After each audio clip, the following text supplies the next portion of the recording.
Hey guys, Bon here. Today we're going to be covering Mythic Loom'ithar raid walkthrough video in the new raid Manaforged. Here is the gear that I use. Please note the talents and gear I'm using are for the new 4-piece. Here are the talents that I use for the boss.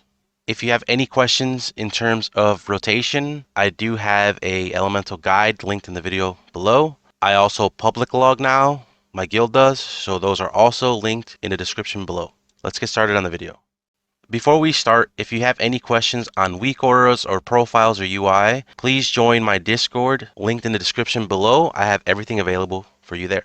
So Mythic Loom'ithar, let's go ahead and go through the video. I'm not going to be talking a lot about single target rotation as I already have a guide on that, but if you're interested in that, you can see the exact buttons that I'm pressing on the right side of the screen. Alright, so as we pull the boss, I always Stormkeeper Storm Ellie. I hit Ascend, P Wave, Ancestral Swiftness into my Lava Burst Stormkeeper, Lava Burst Stormkeeper, and that's pretty much my my opener. It's not super optimal, but it's what I do. So in phase 1, Loom'ithar will have these pylons that you soak. You'll get you might have an assignment or you might not. You can see my Boomkin is soaking here. Sometimes there'll be a beam from this pylon. You can see the beam in this pylon, and you have to block it, or it'll hit the boss and it'll AoE the raid. As you soak more, it'll do more and more damage. You can see he's getting, this Boomkin here is getting stacks. We didn't get a beam, so sometimes certain beams are active and others are not. Now, this is the first wall, Tangle. So what we do as Ellie is, I'm losing a little bit of damage swapping to them, but I want to guarantee that I kill them as an Ellie Shaman because we are one of the best classes at a period. So as we swap over here, you can see me liquid magma toteming them and then just doing single target rotation. As it continues, one thing I do kind of regret, I didn't chain as much. You can chain lightning, especially with ancestors out. I didn't try chaining off the boss to see if it would chain. So you'll see me chain maybe once or twice if it's still healthy, but I've caught myself kind of like chaining and then this would die and didn't think it would be worth it, but it probably is. And then you swap to the other tangle and kill these. We're fantastic at these. Now you want to save Spirit Walker's Grace for move outs, especially if you have Ascendance. I might not do it, but that's probably a mistake on my end. I do Spirit Walker's Grace. I get hit by that swirly, but thank God they don't one shot. And then just maintain your single target rotation. So that's the entire phase 1. At 100 energy, he does an explosion where you run out of. And I'll talk about these webs that also you have to run out. So now I don't have an assignment soak because we're doing odds. So I'm still maintaining DPS on boss. I like to save Magma Totem for the walls again. And I do like to save P-Wave Ancestral Swiftness for the walls. In this situation, I would have held it too long, so I sent it early. I will get it later on, I believe, as they spawn. I have 5 seconds. So second set, here you go. I Flame Shock this guy, get my Stormkeeper out, doing single target rotation. I send P-Wave and Ancestral Swiftness, and then I Magma Totem over here. Now, when you have all your grandmas out, these are my grandma buffs, or ancestors. I know I have small ancestor and the big ancestor. After you Magma Totem they're out, they chain lightning and they also lava burst. So that's why we run liquid Magma Totem in every talent build, basically. If you have ancestors out, you Magma Totem, they will chain lightning and lava burst all for one global. So this is my Wind Rush, and I have Tether. Now, you see this break Tether? See this debuff? This does ramping damage. It sucks you in and it does ramping damage. So you want to hit your Astral Shift probably around, I mean, this is a good time right when the swirly spawn, just in case. You don't want to hit it too early because then you'll take damage at the take more damage at the end. So hopefully I start to hit it right here. Here's where I hit it. We break the wall, and you want to break the tether, but not in here. If you break the tether in here, you will get rooted or stunned. I believe it's one of those, and then you're probably gonna die unless you get help, depending how it gets broken, whether Bop or Freedom might work on that or not. So you want to break your tether here in the open space, so you can see me just ghost woofing. I'm like, okay, I'm not taking any chances. I'm not casting. I'm just breaking this, and I'm going back to single target rotation. So we're good. He does the AoE, so you want to stay out, and then that's rinse, repeat. Continue your single target rotation. Now, if you're running 3-minute, you can hear my Trinket CD. You want to use this on CD, because if you have the Lily Trinket, that's 1.5 minute CD. Your Ascendance is 3, so you need to use it instantly as soon as it's up, so that it's up for your next Ascendance. So here I could have gained more damage by P-waving the boss, especially in Ascendance, and do a little bit more damage, but we are sacrificing a little dam to break the walls for our team.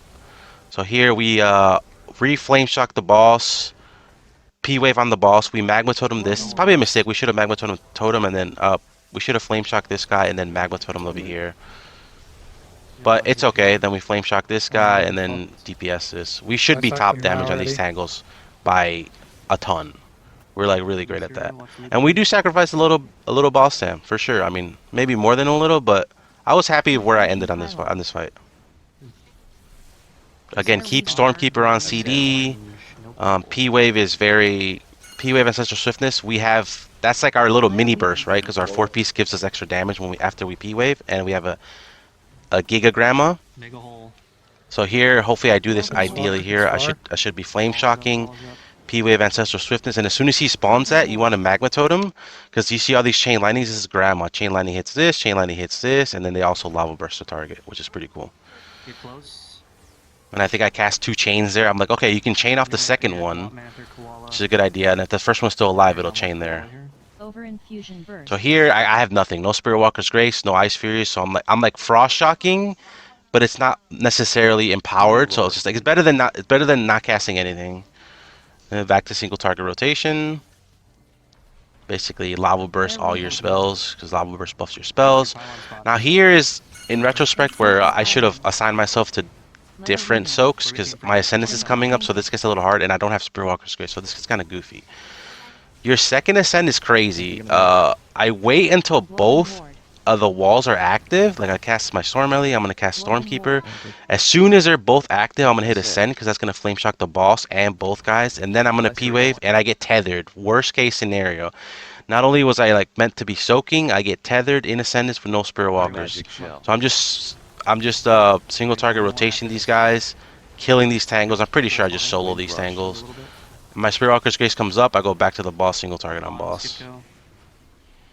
So that was a rough Ascendance. I felt like because I was assigned to soak and I got tethered on top of that, that it kind of like I lost a lot of value on that Ascend. But anyway, I break the tether, and not the best part. You don't want to stack these tethers, but I probably could have broken more over here, but that's okay.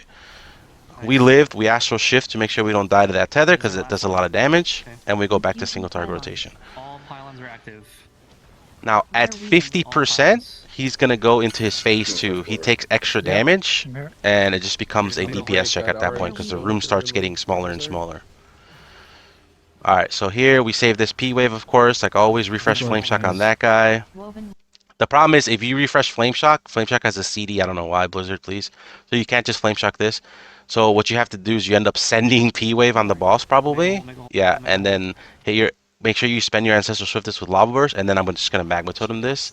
And then looking back now, I probably should have waited for them both to spawn and then Magma Totem both, which would have been more damage. But this is so fast-paced that you just like go, right? So let me go over here, just DPSing them as best I can. And then make sure you don't touch this wall. You're pretty much dead. Make sure that you wait till they die, and then you come out. And then we're gonna go into phase 2. I'm saving the Stormkeeper because like at 50% he's gonna take extra damage. So I'm just waiting. I'm waiting. It's like okay. 5, 4, 3, 2. And there it is. So once we're sub 50%, I send my Stormkeeper. Here's a 50%. But I actually think I didn't get one charge of Stormkeeper in the amp. Now he's taking extra damage. Now it's a DPS check. And we're going to talk about phase 2. Phase 2 is all about being conservative. He starts spawning poop, and he does frontals. Melee, soak one frontal first, and then range. So here we're just blasting. But there is a lot of damage. You'll see here where I'm just like, you know what? Here's Trinket. You pop your Trinket right away if you're running Lily. Now these circles do a pushback, and you have to spread. They don't do damage. You can be stacked right now. They don't do damage. They only do damage on the explosion, so you want to make sure you don't explode on anyone else. And then the push isn't that bad, so you can like stand still as long as nobody's behind you, and then move forward with instant cast only while keeping your rotation. You should never be losing that many globals. And here's that Magma Totem interaction, right? You P-Wave, Ancestral Shift this Lava Burst, and then you want to drop your Magma Totem soon, because I have Big Grandma and Little Grandmas. There's my Magma Totem, and then your Ancestors Lava Burst and Chain Lightning. So you can see me here die. This is just my second pushback.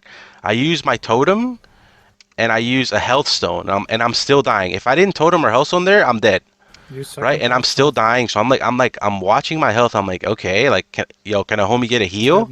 So you can see me 6%, and I'm like, okay, I have to burn my damn health pot. So I burn Totem, Health Stone, health pot. Not ideal, but now I know that I'm in danger, right? I'm like, okay, I need to I need to be serious about this, and I still see myself dying, and I'm like, yo, homies.